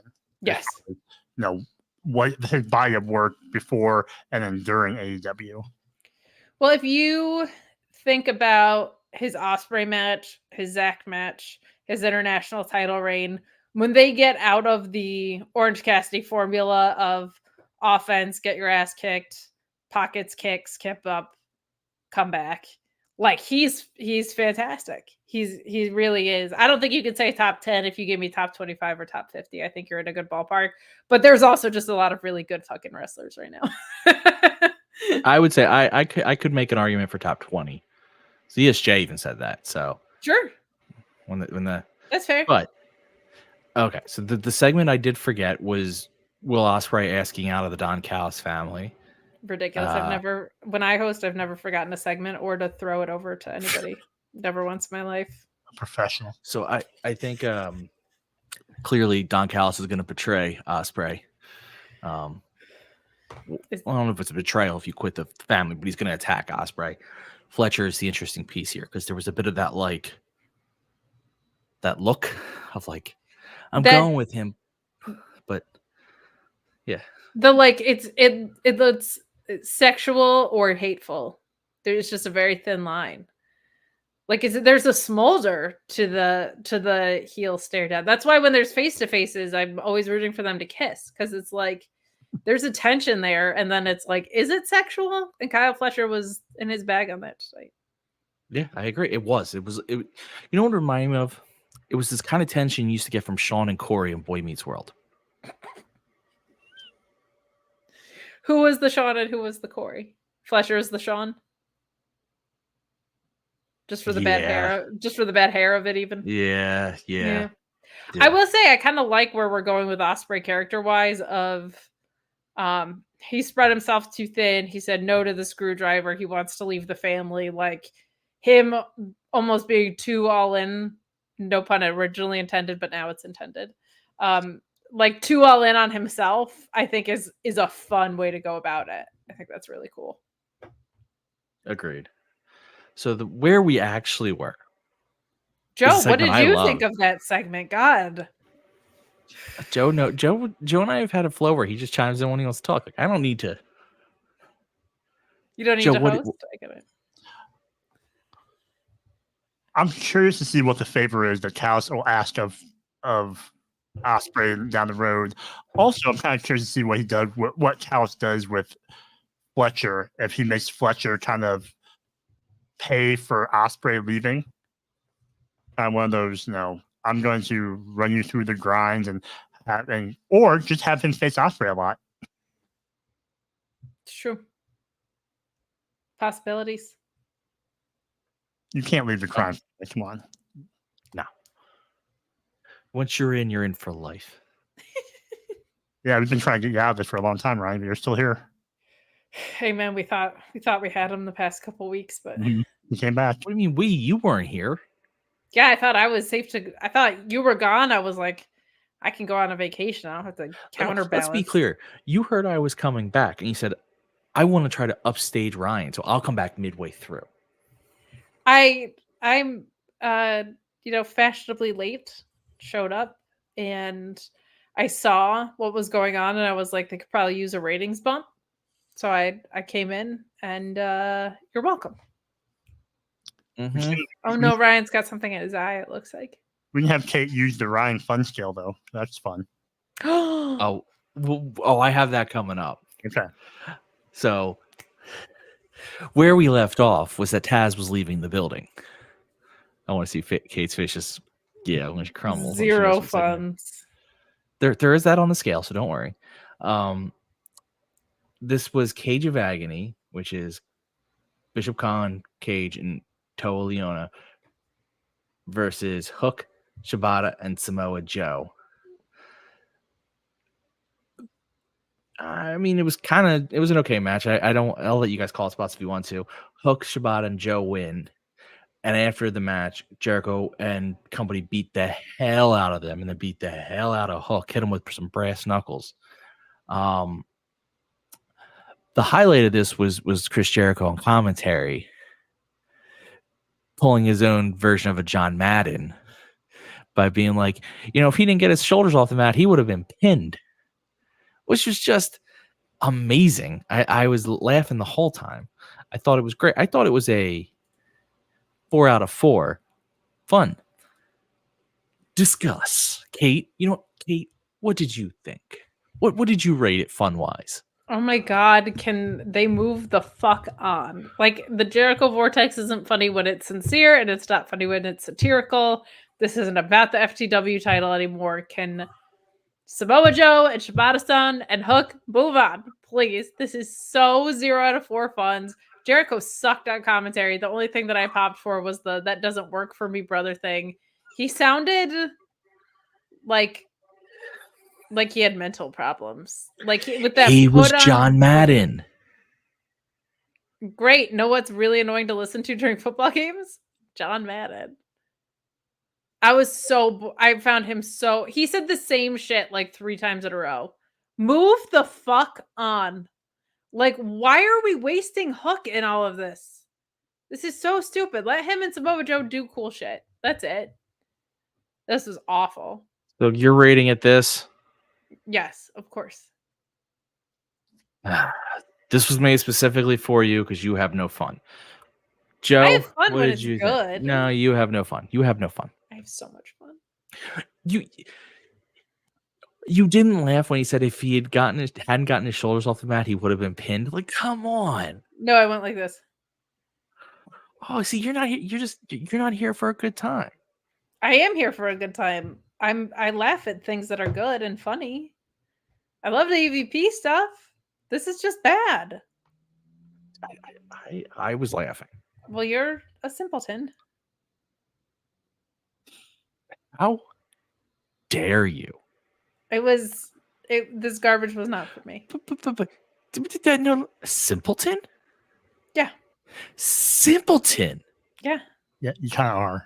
You didn't realize Lake Michigan was right by. Yeah, fuck it. I can't do that. I lost that on that one. Chicago down the lake. I forgot that. I thought it had the river cut through. Like, I forgot it was the actual lake right there. Chicago, I'm like, there's Lake Michigan right there. It still shouldn't be there. You don't associate Chicago with the beach. I'm sorry. They did it in Cleveland, bro. Yeah, it's stupid. It should have been in Atlantic City. This is the thing you have a quabble about, not Jericho being like. No, Jericho is fucking hilarious. I'm bought in. I am tired of the Hook tie-in and this whole FCW thing. I want that needs to. If he wants to do this learning tree thing, that's fine. But there needs to be some separation or get the belt off of him so we can move on. I like the trio of Joe and Shibata and Hook. I think that'd be a fun trio to put belts on. I want to see Hook continue to evolve more. I know he's slowly adding some new moves to his repertoire, but I'd like to see him just continue to grow a little bit more. And I just love watching Shibata. So, what do you rate it on the fun scale, Joe? The match itself, the whole thing. Oh, I don't know the levels anymore. You created them. Maybe a 2 just for the wrestling of Joe and Shibata and Hook. So it's an excitable amount of fun. Yeah. I will say, like, Toa Leona and Joe in the ring at the same time, I was like, I want to see that. Like, give me more of that, please. Well, Samoa and Toa rhyme. Did you know that? Yeah, and they fucking don't, by the way. You do? Samoa, it would have to be Toa. No, it would have to be Toa. Toa and Samoa. They rhyme. Half of that rhymes. It rhymes. He sounded, and I don't I don't say this like without understanding what I'm saying. He sounded like he was mentally challenged. Like even the put on voice and stuff. Like he sounded like such a fucking idiot. And it ruined the match. I wasn't having fun with this at all. It was bad. I was having fun. Okay, was a we'll little move on. How many funs do you give it? You said 4? I gave it a 4 out of 4. It was a banger of fun. You are just extremely wrong. Yeah, I'm extremely right. You really hurt our credibility over here. It's true. We're extremely credible. I'm not the one. I've just been biased show where they acknowledge that time. they're sour. Yeah, we acknowledge it. Yeah, so you have the bias. It's not me. I mean, that's mostly Alex. I'm mostly there to sing songs. And that's what I do here. See, it's all a balance. You should be fair and balanced based on your background. Alex Jones reference to it earlier. I missed the Alex Jones. I had to go back and find it. Oh, no. So we move on, and we have the Owen Hart Cup quarterfinals of Jeff Jarrett versus what we all knew was coming. Yeah. But still awesome. Hangman Adam Page with his new music, which I fucking loved. Me too. It's an evil cowboy song, and it was great. Adam Page ends up winning. He hits the buckshot, and then he beats the hell out of Jarrett to get the evilness over. I still think he probably should have won with a little bit of cheating just to establish more of the heelishness, but whatever. I guess he's a great character based on what happens later. But I like the one with technically. It really, I feel like it really confused the audience because, like, do we cheer Hangman because we don't really like Jarrett, or do we not? It felt like a really interesting crowd reaction to everything. To me, I will say I found it very refreshing that this was not taken over by CM Punk chants. I thought for sure I was just sitting there like waiting for them. And this whole episode there really weren't, which made me really happy because it felt like everybody was just bought into the episode for the entire time. And that was really cool. I think this match would have been more effective if it was more of a squash. Like Hangman should have come in and beat the fuck out of Jeff Jarrett. And I'm not just saying that as a bona fide Jeff Jarrett hater, but like they did a good job of building up so much empathy for Jeff Jarrett with the interview and the promos that they gave him and explaining his relationship with Owen Hart. Like I was glad he was included in this thing. But I felt like the point of that empathy was so that Hangman can come back and destroy him. Because let's face it, Jeff Jarrett's not going to main event Wembley Stadium, right? So he should. Well, no, I think that's going to be Bryan Danielson. But I do feel like because of the style that Hangman works, I felt like there was a huge emotional reaction up front for Hangman coming back. And like Hangman's kind of a slower, more violent moving guy, and Jeff Jarrett is an old man. So like you had like all this kind of like adrenaline up front, and then it kind of slowed down, and then you kind of got into the brutality of Hangman. The sharpshooter spot people were there for, which was really cool. But to me, this should have been, I guess you want people, because they were emotionally invested in Jarrett, to believe in the possibility that he could win. So you don't want it to be an outright squash, but I felt like it should have been a shorter, more convincing win for a returning Hangman. But I really liked this. Joe? Yeah, I think it was effective in portraying who Hangman is now, and what we learn a little bit more about him being kind of a lone wolf, or kind of on his own renegade. I mean, why we didn't get the squash, I think I like the fact that he kind of went overboard on his beating of Jarrett. So, and made up for not having a squash. Sure. So, leading after this, we have the EVPs approach Hangman to be their fifth man in Blood and Guts. And he gets very aggressive with them. And basically is like, I'm not the elites,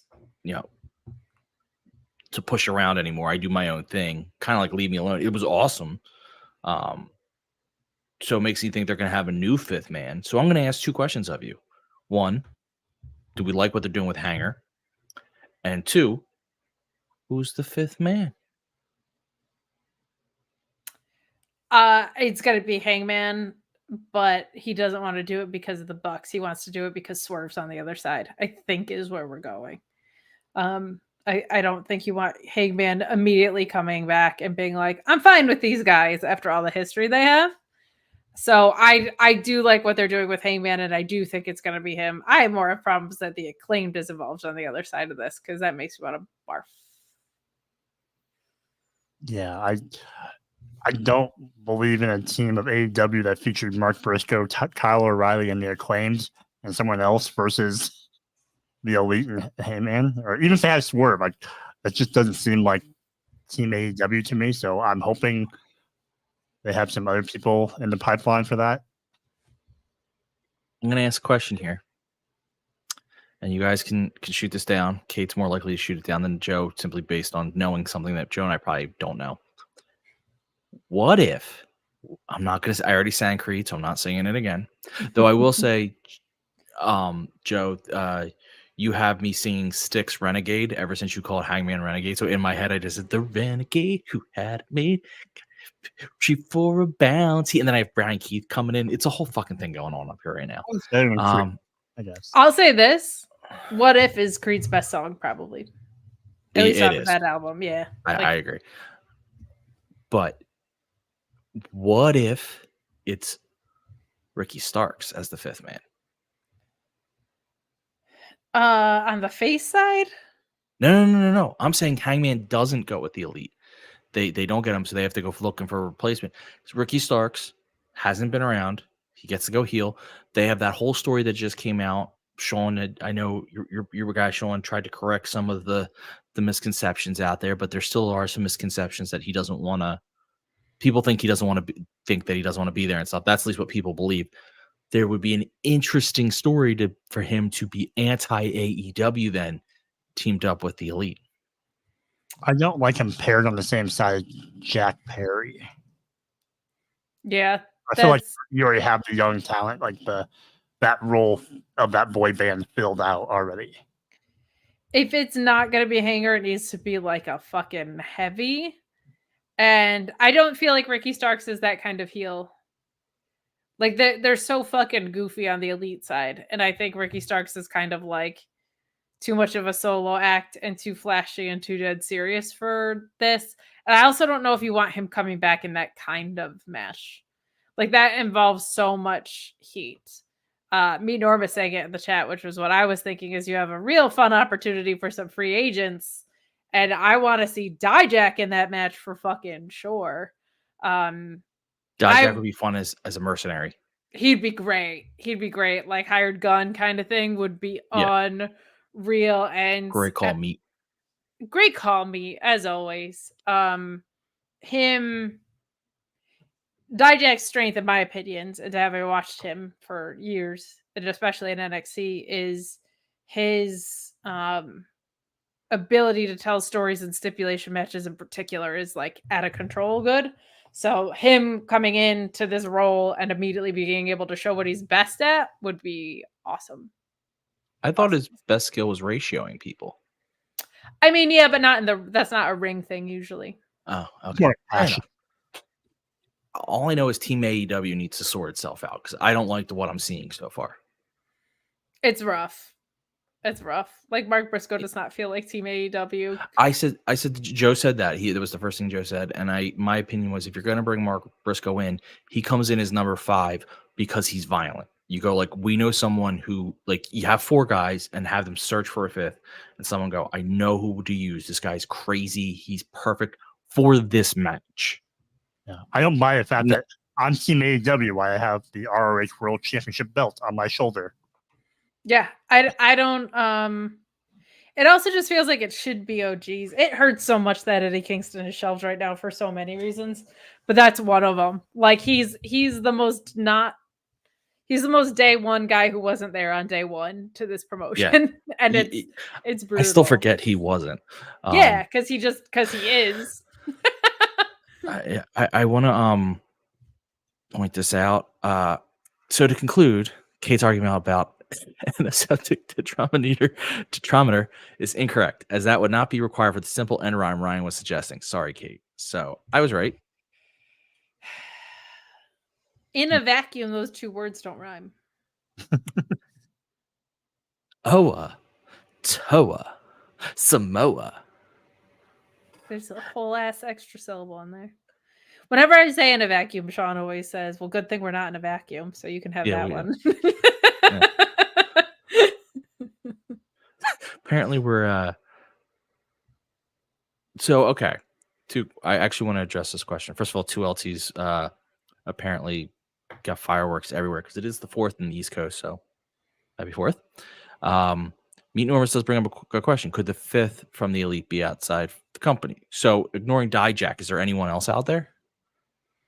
I mean, Ricochet exists. They've never brought in Homicide for anything. Homicide in this match would be super, super fun, but I really think that it's Hangman. Like, I don't think they go out of the way Hangman rejected them today feels too perfect. Like the idea that Swerve would show up on Team AEW to lead them.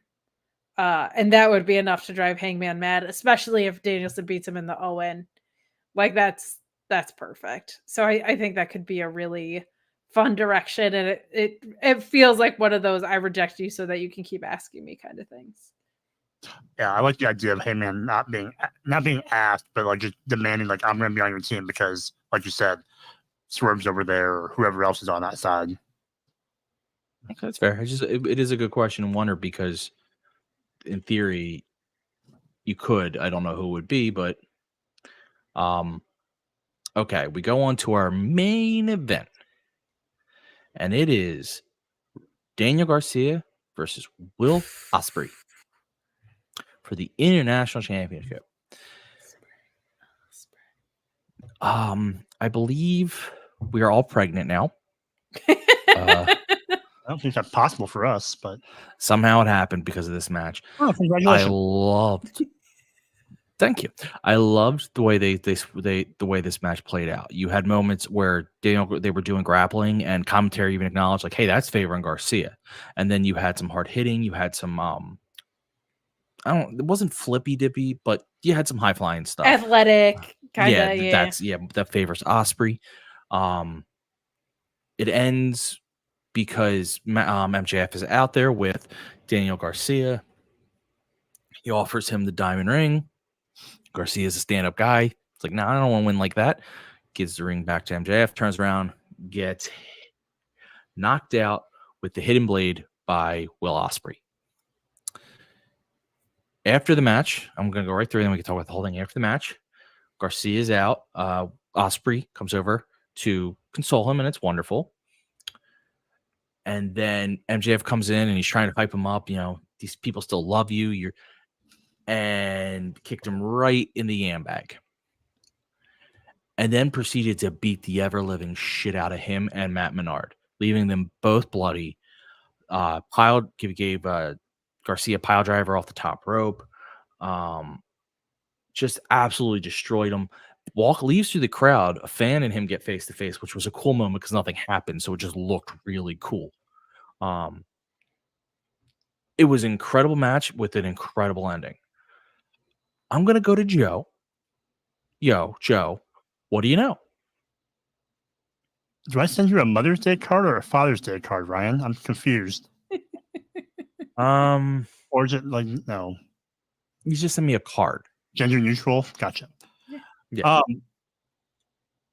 I'm going to think about this. I'm going to yield my time to Kate for a moment. Okay. Right in the penis is making me laugh. Right in the penis. I loved just about everything we got to do with this. I feel like the match was incredible.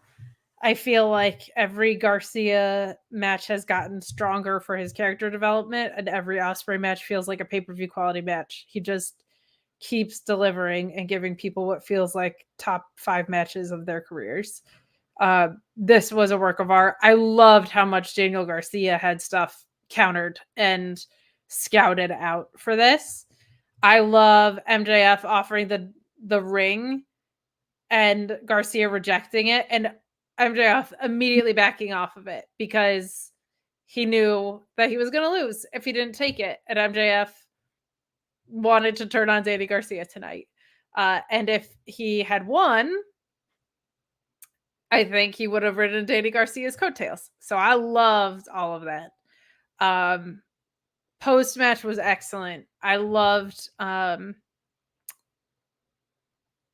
the way MJF said, "Hey, it's on me for offering you the ring. That wasn't on you. That was on me." It was just like he was very authentic tonight in the acting of what he did. And then the post-match attack I thought was so great. And the linchpin for me that's so valuable with the MJF stuff is, one, it's imperative that his character acknowledges that he doesn't trust anyone anymore, because when he trusted Adam Cole, he lost his belts, he lost friendship, he lost everything. And in that, he didn't come back for Adam Cole in the Undisputed Kingdom, thank God, because it was bad. And he didn't come back for the title. So you have to justify it in that way. And I really, really liked that from MJF. And this company desperately needs a vicious piece of shit heel. Like, there are so many goofy heels right now, and they're great, but goofy heels are not that far away from being faces. Like, everybody loves secretly the Jacksons and Okada calling everybody bitch and stuff, right? Everybody that does the learning tree. It's not heel heat, it's silly heel heat. So having someone who's just an asshole and is in an AEW story and not in a story about the soul of AEW is so important right now, because there's very, very few of them. Getting this version of MJF back with Hangman in the same night is such a huge win for AEW tonight. So I loved the way this ending was orchestrated, and it certainly feels like we're heading toward Ospreay MJF at Wembley. So looking forward to it. I'm still here, by the way. My camera just went crazy. Okay. It's so much better without Ryan on screen. Really is. Yeah. So you guys, yeah, I thought this was one of Garcia's better matches, obviously, because you're working with Ospreay, so you're obviously going to have a great match, right? So I felt like this really showed that Garcia kind of belongs in that upper echelon as far as main eventing matches. I thought that he just looked like a different wrestler out there tonight than he has in some of the other matches. To your point, a lot of the counters they're going back and forth with looks really fluid and good. And I've also enjoyed the part of him losing for not taking shortcuts. I felt like that was a nice little parallel to Ospreay being in that position of not wanting to take the screwdriver, not wanting to take the shortcuts to win that cost him the title. Yeah. I think that's an interesting story to kind of have that be kind of something that they both can bond over as far as characters of who they are and how they want to operate. And then MJF, being able to turn it up to 11 again, on the stop on a dime, just all of a sudden, I'm a full blown heel, getting all this heat. I thought that just obviously shows how good he is at his, like you said, his acting and his his portrayal of his character, and knowing that he was going to be a face when he returned for a hot moment, but being able to go right back to that heel character after a couple weeks was great. Kind of similar to what Mercedes had been doing, because she was obviously a face to begin with, but now she's back where she should be as a heel. Agreed. That's a really good parallel of I guess we got 3 real heels tonight. We got Hangman coming back, Mercedes turning, and we got this. And I just thought Max did such a good job ringside. The spot with the ring, the holding up the arm, it all went really naturally. It didn't look put on for a wrestling show. So I kind of like to see Garcia win the ring. Ooh, winning the ring would be. He needs a big win, because his character right now is that he climbs the mountain and loses. C2 climbed the mountain and lost up the mountain in a sense. He worked his way to the TNT title, and then he lost that, and then lost to Edgecope and that, and then he works his way here, and he loses here. He said he put his mother's life on the line with this, so better check on her. Yeah, keep her away from Shayna Wayne, because I feel like the matriarchy is not far behind. Just saying. But yeah, Danny winning the ring or getting a big win, I think would be really good. Someone needs to win the ring. You can't be MJF forever. Yeah, that's Seriously. true. That's true. This is the best Ryan's ever looked. Fuck you. Yeah, your hair looks good. Looks great. You guys are so mean to me. Well, yes. Not pretending otherwise tonight. Oh, no. You're Scott Malkinson tonight. I host the Mark Order podcast. I'm Scott Malkinson. There, I'm putting up my my thinking look. I like it. Joe, I would give this segment 4 funds. 4 funds, yeah, that's about right. I agree with that. Is it on a scale of 1 to 5? 1 to 4. 1 to 4. 1 to okay. 4. 4 is the most amount of fun you could ever have. Okay. I was gonna say in the Tokyo Dome, this is like a 6 or a 7. Then Absolutely. I don't even want to see what Ryan's face looks like for a 6 or a 7 on the fun scale. I can get. I don't know what it'll be, but it'll be something. It'll be like Randy at the computer in South Park. You just overcomes with joy. Is that flat Earth, Ryan? Was asked. I'm back. What the hell is going on with this thing? Yeah, fancy new camera and same old Ryan. There's only so many things you can fix. You know what I mean?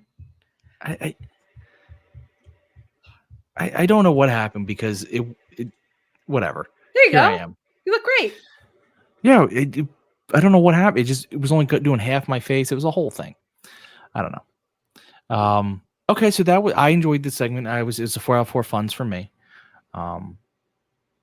This was a really great Dynamite, I thought. Yeah, this was the best one in a long time. Yeah. Especially the Learning Tree segment. That's bathroom break. Yeah, so it was hopefully this doesn't screw me up. All right, so with that, we'll be wrapping this thing up. Joe, when you're not here, which you're apparently the most consistent, when you're not here, where are you? Where can we find you in person? Like, what's your address? I live in Nebraska. We don't have a beach in Nebraska, so you won't be able to find me, Ryan. You can find me out on social media at _Asian Joe. And then in my bio on my social media, I have my link to my serial review blog if you want to read that. Otherwise, Ryan and I occasionally collide on Saturday nights whenever we can. Probably not this one being a holiday weekend. No, I understand. Jesus. This stream really wants us to go home. So I'll throw it to Kate. Hot tag. Sure. You can follow me at Miss Kate Fabe on social media. I just uploaded a bunch of content from Forbidden Door that is on my YouTube channels. So you can head on over there. Are we allowed to watch it, or is it forbidden? It is not forbidden. It is not even a naughty window anymore, really. It is just a place you can go. A lot of entrance videos, some Media Scrum stuff up there, and some Bryan Danielson yes chants, Britt Baker's return, all sorts of stuff on my YouTube channel from this weekend. Working on bringing my YouTube channel back if my office/studio is ever finished, which it's getting there. I have proper internet now. But other than that, you can find me at Miss Kate Fabe on social media. You can find me at Fightful most days of the week, on Fightful Select on Mondays, and then on the main channel Tuesday, Thursday, and Friday, reviewing NXT, ROH, and SmackDown. Okay, and you can find me on all our socials at Mark Order Pod. Remember, there's a 4th of July sale this weekend on our T-shirt. Kate, why don't you sell the T-shirt? You sell it way better than I do. Look, here's the thing. Everybody needs to wear clothes. Okay, everybody does. And you can run out to a JCPenney. You can run out to a Marshall's. You can run out to a TJ Maxx. You can buy clothes there. Money will go toward a major corporation. But if you want to support great people doing great work, if you want to support people who love you, who love wrestling, who would hold you and hold your hand in a time of need, pick up a Mark Order t-shirt. Head on over to ProWrestlingTees.com and grab one of our 4 beautiful designs. You get the double-sideds on the end there. My personal favorite is the very last one that we have listed here. But if you're picking up wrestling merch for the big 4th of July sale, please consider us in your purchases. We would really appreciate it. And if you don't, as the old saying goes, as Second Lieutenant Colonel Photo knows, you don't support women, because I'm a woman and I'm on this podcast right now. And if you don't support the show, you don't support me, and you don't support women, and you don't support my right to choose, and you don't think I deserve equal rights. And yeah, I just think that's probably the best reason you could buy a shirt. Well, after that hard sell, again, follow me on all socials at Mark Order Pod. I know Big G pointing out we haven't collided in like a month. Yes. Apparently, I haven't been home for most of June. So it's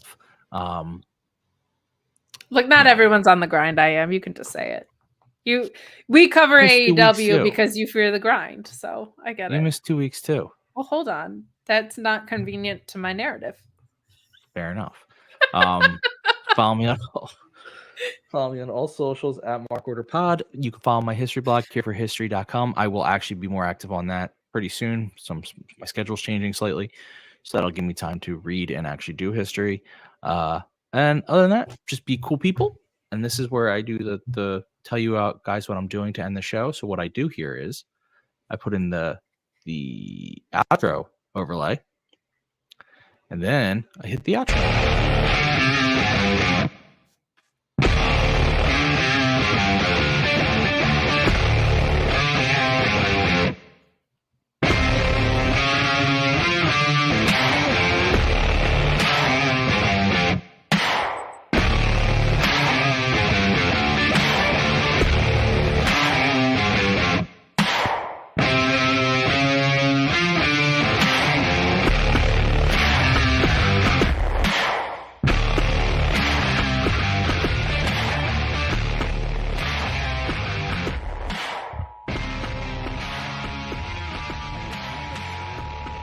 This concludes the Mark Order Podcast.